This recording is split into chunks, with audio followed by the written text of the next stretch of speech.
नमस्कार. अमेझिंग आर्टमध्ये आपले स्वागत आहे.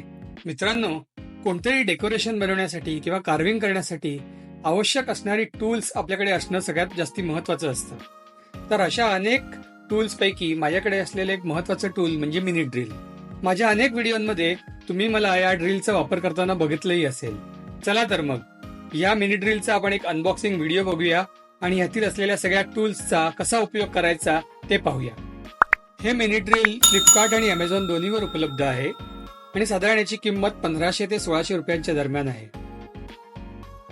तर चला तर बघूया या बॉक्समध्ये काय काय आहे. सगळ्यात प्रथम आहे या बॉक्समध्ये ते म्हणजे हे मिनी ड्रिल. हे ड्रिल चार्ज करण्यासाठी त्याच्यासोबत एक टाइप सी पोर्टची रिचार्जेबल केबल येते. यानंतर आहेत हे चक्स. हे टोटल 10 चक्स आहेत. 0.5 mm पासून 3.2 mm चे हे वेगवेगळे चक या ड्रिलच्या टिपवर बसतात आणि याच्यानंतर आपल्याला अजून एक बॉक्स मिळतो. या बॉक्समध्ये आपल्याला लागणारी सगळी टूल्स त्यांनी दिलेली आहेत.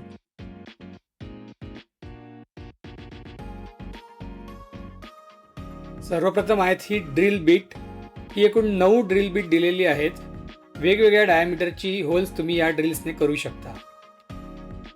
या ड्रिल सोबत एक इन्स्ट्रक्शन मॅन्युअलही दिलेलं आहे. त्याच्यात तुम्हाला प्रत्येक पार्टचा उपयोग नीट समजेल. या बॉक्समध्ये आपल्याला 5 सॉ ब्लेड्स मिळतात.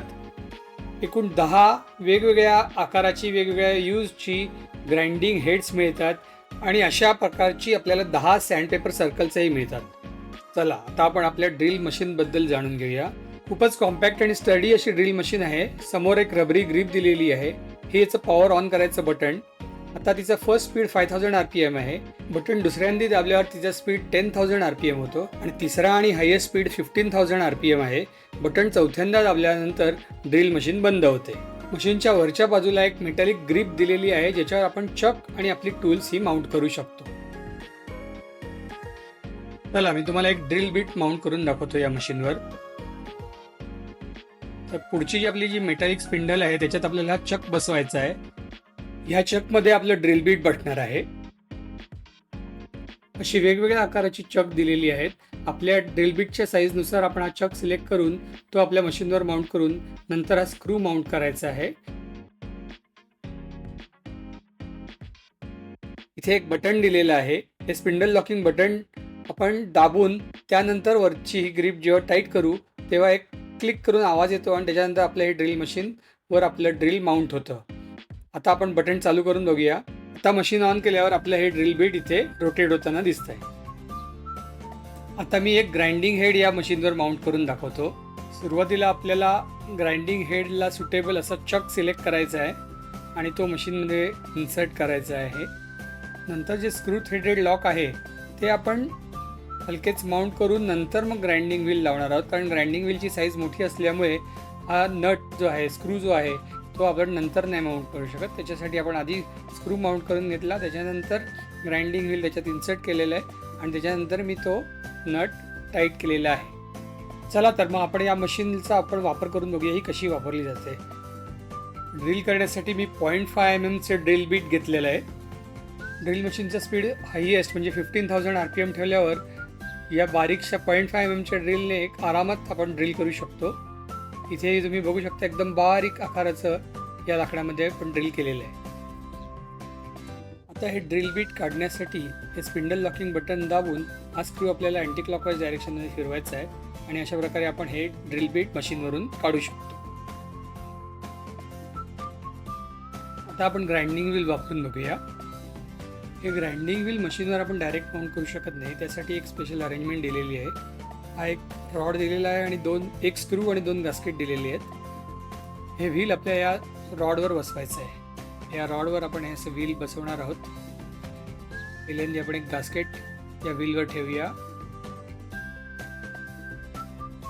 मग स्क्रू त्या गास्केटमधनं पास करून दुसऱ्या साईडला पण आपण एक छोटं गास्केट आहे ते लावूया आणि नंतर हे व्हील आपण या शाफ्टवर बसवणार आहोत.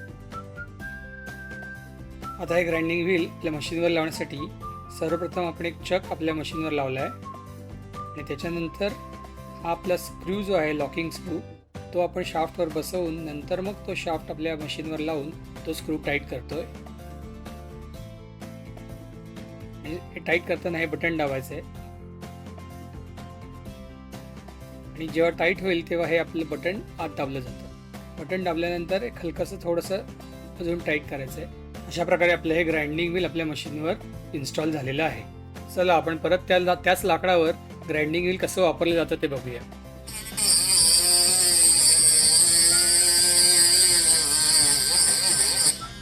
आणि अशा प्रकारे आपण बघू शकता की आपलं ग्राइंडिंग व्हील एकदम ग्राइंडिंगचं काम परफेक्ट करतं आहे. आता ग्राइंडिंग नंतर आपण पुढचं टूल बघूया, ते आहे कटिंग. आता हे कटिंग व्हील माउंट करायची पद्धत ग्राइंडिंग व्हील जसं माउंट करतात तशीच आहे. हे कटिंग ऑपरेशन 5000 RPMच्या स्पीडवर तेवढं इफेक्टिव्हली होत नाही, म्हणून मी मशीनचा स्पीड 15000 RPM ठेवलेला आहे. या स्पीडवर आपलं लाकूड कसं कट होतं आहे ते आता आपण बघूया.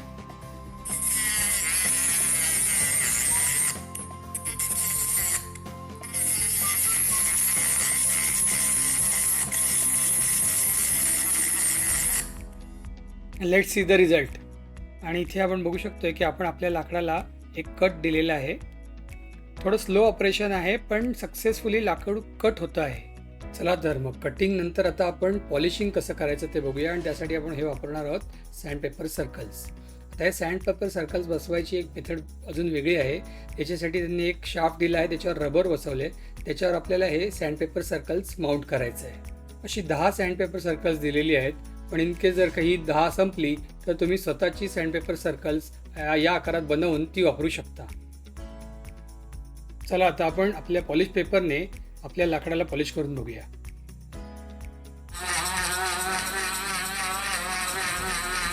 मित्रांनो, पॉलिशिंग तर होतं, पण हा पॉलिश पेपर कधी कधी या रबरवरून सटकतो आणि पॉलिश करताना अडचणी येतात. पॉलिश करताना देखील स्पीड 15000 RPM एवढा ठेवावा लागतो. आतापर्यंत या ड्रिल मशीनचा उपयोग आपण लाकडावर करून बघितला. आता एक वेगळा सरफेस म्हणून मी एक मेटॅलिक सरफेस घेतलेला आहे आणि त्याच्यावर आता आपण हे पॉलिशिंग करून बघूया.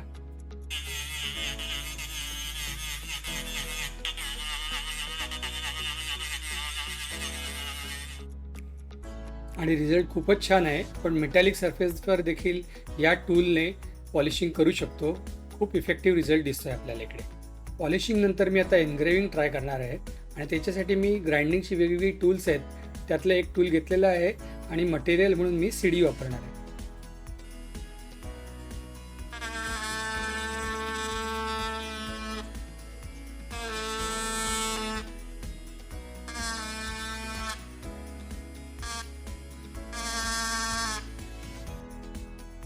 ड्रिल मशीनचा स्पीड 5000 RPM ठेवून या ड्रिल मशीनच्या साहाय्याने आपण प्लास्टिकवर आरामात एनग्रेविंग करू शकतो. आता आपण पुढचं ऑपरेशन बफिंग कसं करायचं ते बघूया. बफिंग म्हणजे आपण एखाद्या सॉफ्ट क्लोथने किंवा सॉफ्ट रोटेटिंग व्हीलने आपण मेटॅलिक सरफेसवर रब करून त्या मेटॅलिक सरफेसला एक शाईन आणतो. त्याच्यात जास्ती मटेरियल रिमूव्ह नाही होत, पण एक शाईन येतं मेटॅलिक सरफेसवर. तर आपण हे ऑपरेशन करून बघूया या आपल्या ड्रिल मशीनने.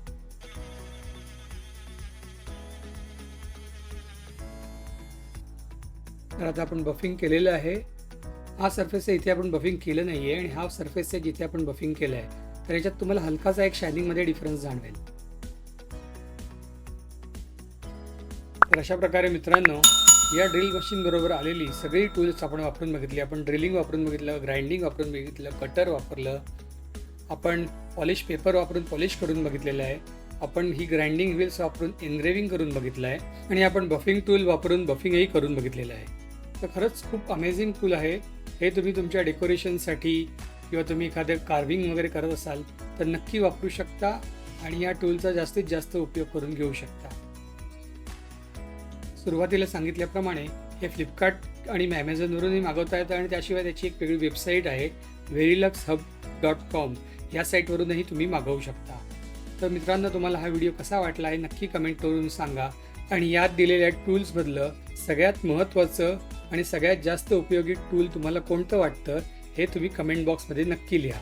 आणि हो, हा व्हिडिओ मित्रांबरोबर शेअर करायला विसरू नका आणि चॅनलला नक्की सबस्क्राईब करा.